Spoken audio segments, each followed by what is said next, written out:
Hello everyone, welcome back to another video. In this episode, if your belt sounds like this,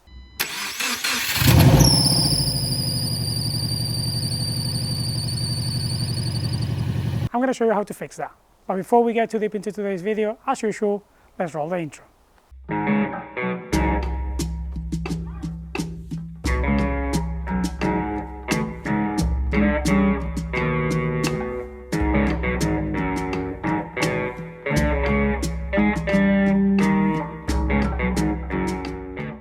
There are two main issues why your belt could be squealing or squeaking. One of them is being worn, and the second one is there is not enough tension or too much tension and it's actually slipping on the pulleys. In my case, my one is worn out, so I'm going to show you how to replace it so we can stop that annoying sound every time that you start your vehicle. In Subarus, they are quite easy to actually replace, and the belt in question is this one right here that you see coming down after the alternator pulley. And all we need to do is basically remove this plastic, and then we're going to have 3 bolts that we need to remove. So let's remove this, which is going to be just a 10 right here, and we're going to be able to remove it and show you exactly what is underneath. We're going to have a 10mm right here.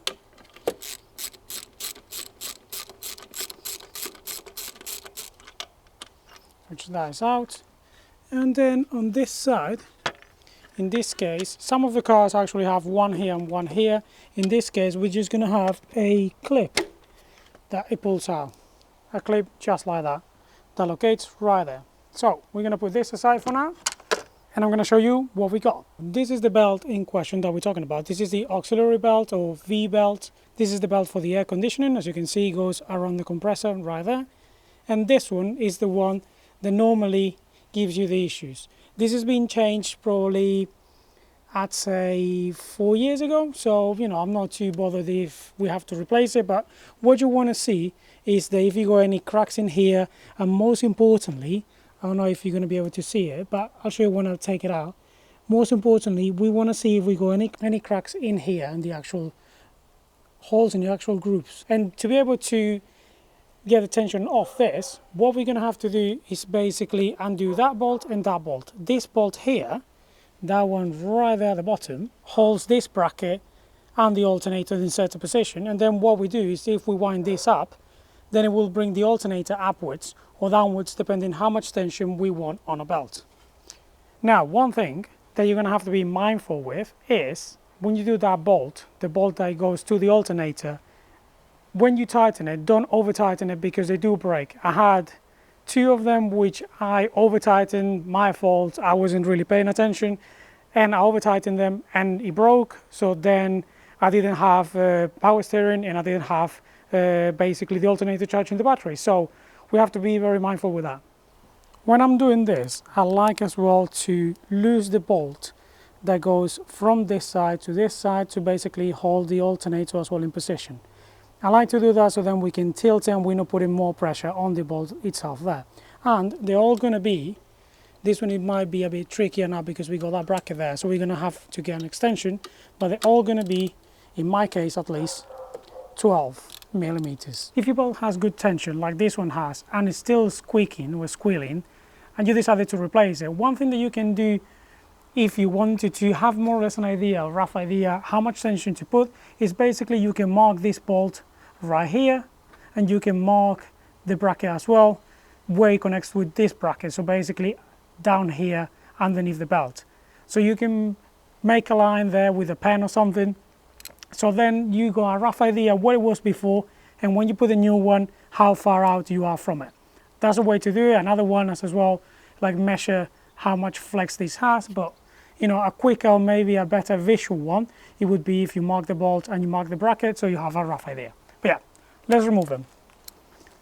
They're going to be both 12s, so we're going to undo this one, and then we're going to get down here, and we're going to get onto that one, and undo this one as well. As you can see, they're not overly tight, they were tight, but they're not so tight that you have to put a lot of force into it.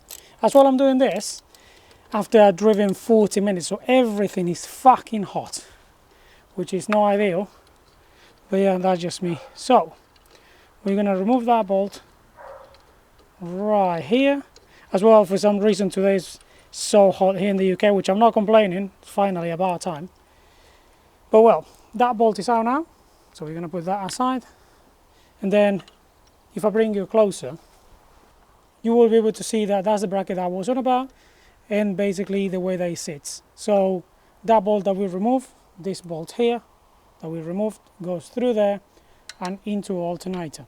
Now that that is loose, you can push this down and basically you can remove the belt. But what I'm going to do, as I said, is loosen this one a bit, so I go a bit more flex and I'm not putting a lot of pressure on that bolt itself. So let me just go and get an extension. Alright, so let's loosen this one as well. As I said as well, that's going to be a 12. So we just want to undo that, which seems a bit tight, but well, let's just work it out. And as you can see, it's coming, and as you can see as well, the alternator is tilting, which means that if we push it as down as we can, we should be able to just go like this and remove the belt. It doesn't look that bad. Don't know if it's focusing. Yeah, there we go. It doesn't look that bad.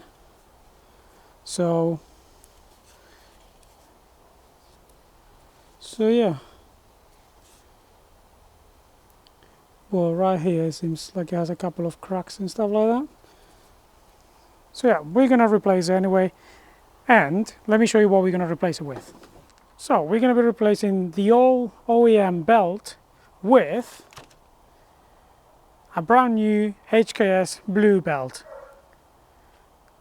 I bought this from VIP Motorsports UK, and they actually sent us some suits, as you can see on this photo here. And I'm very excited to fit it. I mean, it's not going to make any difference apart from actually just being blue itself. So it's not going to make anything else apart from aesthetics. I wanted to have one for a while now, and I feel like this was the right moment, since I feel like with this car I only do maintenance on it, which I suppose this is maintenance as well, but I feel like I haven't treated her on anything else while I was doing a lot on the Forester and things on the Jimny and stuff like that. So I felt like this was the right excuse to, instead of buying an OEM one, spend a bit more money and buy a HKS one, and at least I feel a bit better myself with it. I know it sounds silly, but I thought we can try it and see what it's like, see what it looks like. I mean, I might get as well at some point the one for the aircon, so they are matching and stuff like that. I know it sounds silly, but this guy's been my workhorse forever now, since I bought it. I've done so many miles on it. I think I bought it, yeah, 2020, just after lockdown, and basically I've done over 50,000 miles on it. Even though in 2022 we got the Forester, so we did a lot of miles on that, and then in 2023 we had the Jimny, so we did miles on that as well. So while having another two cars, this car has always been my workhorse, you know, knock on wood. He's never let me down, and as I said, I've never done anything interesting about footprint and exhaust on it, so I thought this was the right time to do it. And I suppose that's me justifying myself as spending 2-3 more times the money that I would have spent from an OEM one. So yeah, let's fit it. One of the most important things as well when you're changing your belts, whether you're buying OEM or you're buying like this aftermarket and stuff like that, all we need to know, don't know, it sounded like there was something else more. Oh look, it comes with a new bolt as well, just in case I suppose we break that one, so that's interesting. So one thing that we want to do is basically measure that they are both exactly the same length. As you can see, they are the same length. You can see it right there. Okay, this is very important, and as well the amount of grooves. So we got 1, 2, 3 and 4, 1, 2, 3 and 4. So it's exactly the same thickness. I mean, don't tell me it doesn't look good. But it says there HKS. Come on, that looks so good. We're gonna put this aside. We got this pulley here, which is the power steering pump. We got alternator here, and down there we've got a crank pulley. Okay, so this belt is only driven by those 3 belts. So basically the crank turns over and then makes the power steering pump and the alternator turn. That's all we've got. We're not doing water pump, we're not doing anything else with this one. So all we need to do is get this belt around those 3 pulleys, and then I'll show you how to adjust it.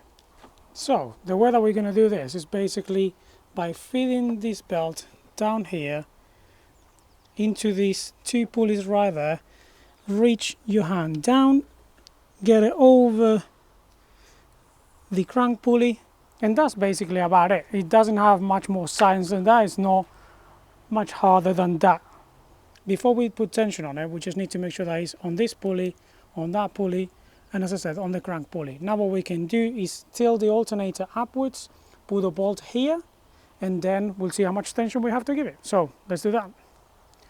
Alright, so we're going to tilt the alternator upwards now, right there, and we're going to grab our bolt and feed it through here. We're going to pull the alternator upwards,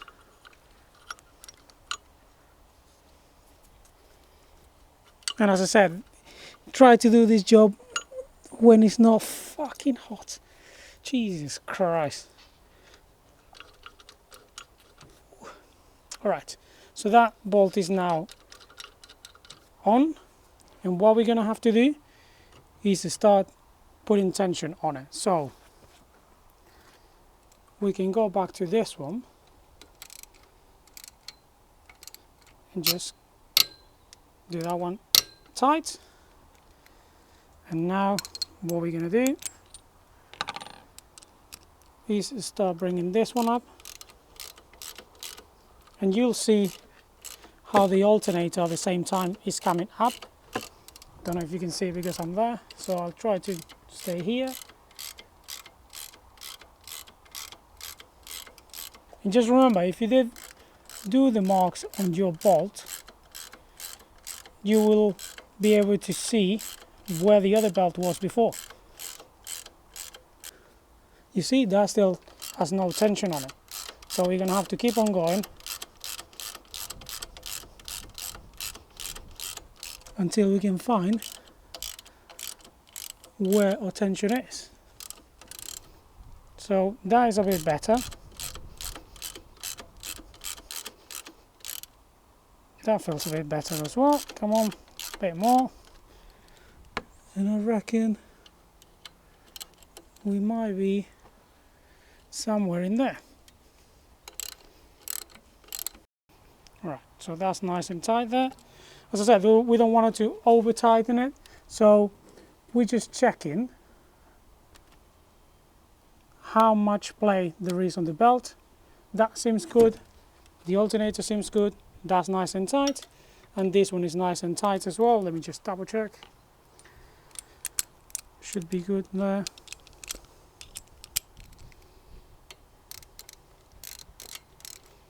Yep, that's nice and tight. So all we need to do now is basically start the car and see what happens. If you think it's gonna go kaboom, just let me know.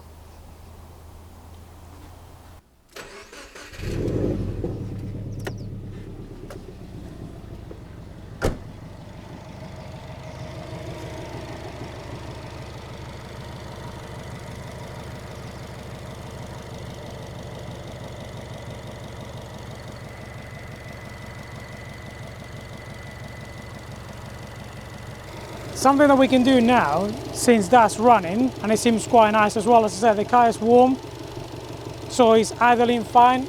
But what we're going to do now is basically go lock to lock slowly, just to see if we can hear anything.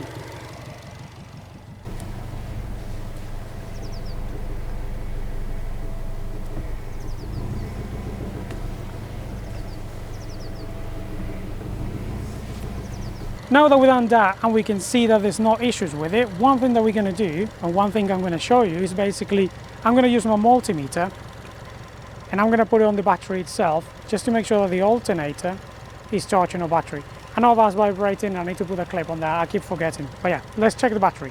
What we're going to do is put our multimeter to 20 volts right there, and what we're going to do is just check positive to positive, negative to negative. And let me just see if I can put it like that so you can see exactly what's going on. Can you see it from there? Yeah. Okay, so we're gonna have 14.3 volts. So yeah, it is charging, it's doing a good job. We make sure that the actual tension on it is good, just as we did it before. And come on, don't tell me that doesn't look good. And just like that, you have replaced your V-belt or auxiliary belt, depending on what you call it. On Subarus, as I said, it's quite straightforward. In most cars, there's not much complications apart from maybe a tensioner or stuff like that. Just make sure there is tension properly and the bolts are tight, but they're not over tight, otherwise they're going to break, as I just said before. I want to thank the guys at VIP Motorsports UK for sending the belt and sending the goodies as well. That was a very nice surprise, so I'm definitely going to be shopping there a bit more often. Maybe only for the Swedes? No, I'm joking. But yeah, thank you so much, guys. I know some of you want to see what's going on with the Forester. Trust me, I've been working behind the camera to gather a lot of parts. I got the wheels now, the track rod ends, I got the airbox, I got the shock absorbers, we got a spring compressor as well. So I'm just trying to gather all the bits so I can make a nice video, and it's not rushed or forced or nothing like that. It just comes smooth, so bear with me. But I don't want to promise anything, but probably by the end of April this year you will have the second video on the rebuild on the Forester. But until now, thank you for watching, thank you for liking, thank you for subscribing if you do, and I shall see you very shortly.